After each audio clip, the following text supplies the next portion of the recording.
বন্ধুরা, আজ আমি কচু শাক রান্না করবো। তো দেখুন, আমি তো কড়াইতে কিছুটা কাঁচা ঝাল দিয়ে দিয়েছি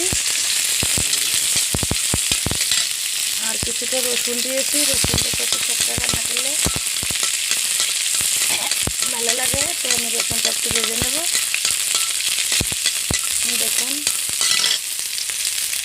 রসুনটা ভাজা হয়ে গিয়েছে। তো এই দেখুন, আমি কিছু কচু শাক নিয়েছি,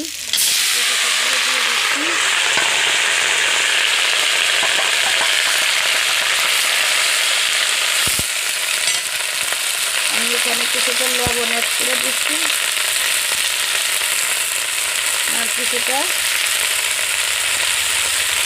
হলুদের গুঁড়ো দিয়ে দিচ্ছি। আমি এটা খুন্তির সাহায্যে ভালো করে মিশিয়ে নিচ্ছি, যাতে এটা সমানে লবণে মিশে। তো আমি এটা একটু ঢেকে দেবো, একটু ঢেকে দিলে তাড়াতাড়ি সিদ্ধ হবে।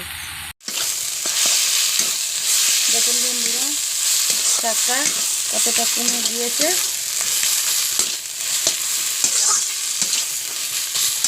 একটু রস রয়েছে, আমি একটু ভালো করে শাকটা ভালো করে শুকিয়ে নেব।